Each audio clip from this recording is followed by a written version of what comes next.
તમે દુનિયામાં ગમે અને મોટા માનતા હો, ગમે એને ગમે એવા માનતા હો, પણ તમારે જિંદગીમાં સફળ થવું હોય, તમારે જીવનમાં સુખી થવું હોય, તમારે જીવનની અંદર સંસ્કારવાન અને વિનયી થવું હોય, તો તમારે તમારા રોલ મોડલ તરીકે હનુમાનજીને રાખવા પડશે યાર.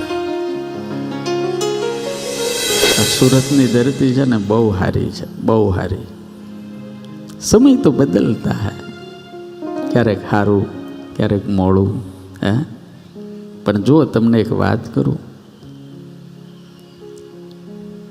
માણસ મેનેજમેન્ટથી હાલતો હોય ને તો ઓછું કમાય તોય સુખી હોય હો. અને ગણતરીનો હોય. સ્વામિનારાયણ ભગવાને શિક્ષાપત્રીમાં લખ્યું કે આવક કરતાં ખર્ચો વધારે કરવો. આપણે બધા છે ને ખેડૂના દીકરા ને, એટલે આપણા બાપ દાદાએ કોઈ દાડો ખળામાંથી ખોબો ભરી નથી આલ્યું. આપણા બાપ દાદાએ મારા બાપા હુપડું ભરીને આપ્યું છે, એટલે આપણે ઓછું હાલી ના કે યાર. હે, ખેડૂનો છોકરો કોઈ દાડ માગી ન હોય કે, કારણ કે આપનારો છે. સમજાય છે ને? ધરતીના પુત્રો છે આ બધા, ધરતીના પુત્રો.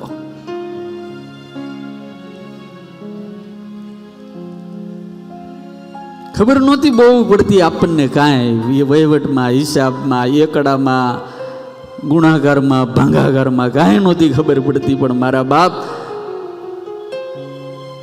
આકાશનું ઓઢણું કરીને, ધરતીનું આમ ધરતીનું પાથરણું કરીને, હુનારો આ ખેડૂનો છોકરો, આ ધરતી પુત્રનો છોકરો, એના ખળે કે એના આંગણે કોઈ આવ્યું ને એને કોઈ દાડ એને ખાલી હાથે જવા નથી દીધો. આપણે મેનેજમેન્ટ કરતા શીખવું. હનુમાનજી મહારાજ મેનેજમેન્ટના મેઇન ગુરુ છે.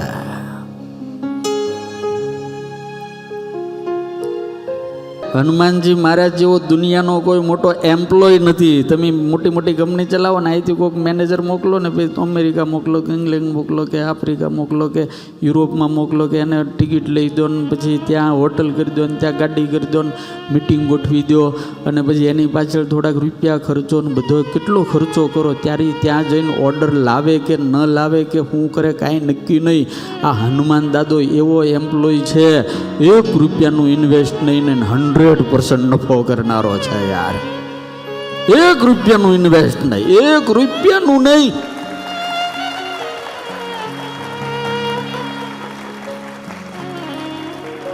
ટિકિટ નહીં. રામ ભગવાને કીધું જાઓ હનુમાનજી મારા સીતાની શોધ કરી આવો, લ્યો હવે લંકામાં જાઓ. લંકા એટલે તમને ખબર, મચ્છર પ્રવેશ ન કરીએ કે કોણ? મચ્છર. અત્યારે સૌથી મોટી મોટી વાતો કરનારા કોઈ હોય ને તો અમેરિકાવાળા. અમારા દેશમાં સૌથી સારા મારી સિક્યુરિટી. પણ હું દર વર્ષે જાઉં છું, કેટલાય પાસપોર્ટ વગેરેના આપણા માણસો પડ્યા છે. કેટલાય કેમ આવ્યા? તે કૂદીને આવ્યા, કૂદી.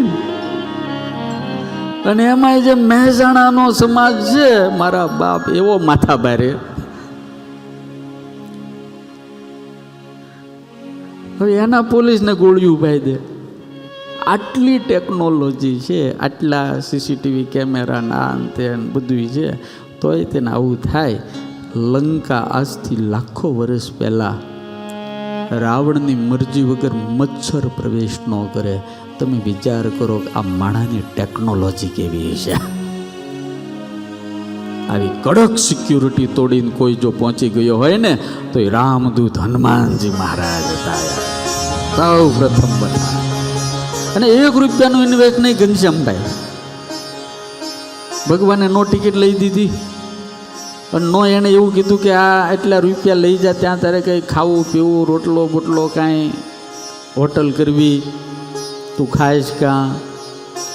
નો આગળ કાંઈ લેવા માટે એને ગાડીની વ્યવસ્થા કરી દીધી? કાંઈ નહીં. કામ એક જ હોંપ્યું હતું, ખાલી સીતાજીને શોધ કરીને આવવાનું, અમને કહેવાનું ક્યાં છે ને કેમ છે ને શું છે, આટલું જ હોપ્યું હતું. કેટલું કરીને આવ્યા ખબર? પહેલા જ દિવસે હનુમાનજી મહારાજ જ્યારે પ્રવેશ કર્યો ને ત્યારે લંકાની અંદર રાવણનો સૌથી વાલામાં વાલો ગાર્ડન અશોક વાટિકાથી હાવ બુકા કાઢી નાખ્યા. તમને સાંભળીને આશ્ચર્ય થાય, વાલ્મીકી રામાયણમાં લખ્યું છે પહેલી જ ફર્સ્ટ હનુમાનજી મહારાજની એન્ટ્રીની અંદર હનુમાનજી મહારાજે 60 થી 65,000 સૈનિકોને મારી નાખ્યા. ગન મશીનથી મારો ને તોય ન મરે. એકલા એ સંભળાય છે? એ સુરત વાળા સંભળાય? અને સુરત તો કેવું છે, બધામાં રેકોર્ડ કરે, બધામાં. મને સમજે આખા ગુજરાતમાં જેટલા ઉઠી જતા છે ને એટલા ખાલી એકલા સુરતમાં ઉઠી જનારા છે. રેકોર્ડ એટલે રેકોર્ડ જ કરવાનું બધામાં. સાચું ખોટું?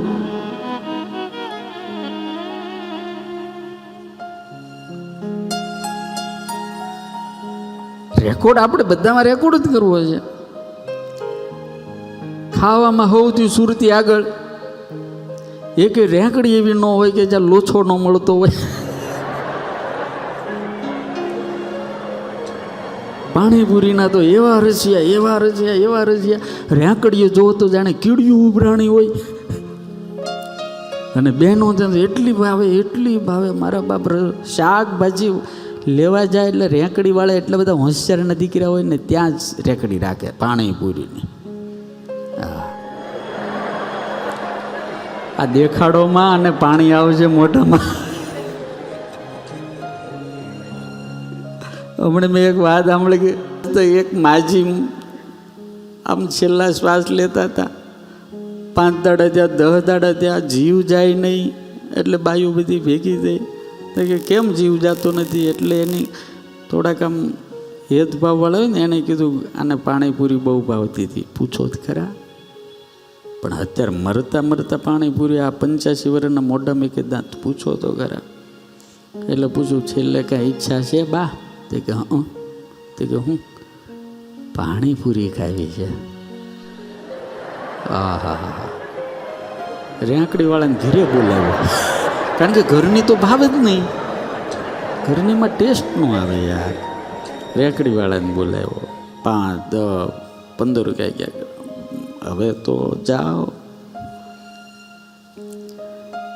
એક બેન બોલ્યા કે છેલ્લે એક કોરી ખવડાવો, કોરી.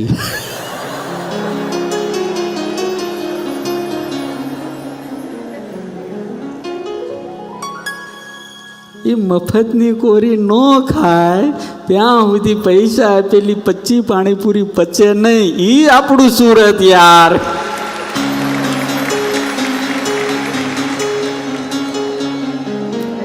બધા રેકોર્ડ તોડી નાખે. આજે મને એમ છે કે પોથી યાત્રાની અંદર બહેનોએ 5 કિલોમીટર સુધી માનસને પોતાના મસ્તક ઉપર ધારણ કરી અને ભાવપૂર્ણ નાચતા અહીંયા પધારે એ રેકોર્ડ તોડી નાખે. भक्ति की ताकत है.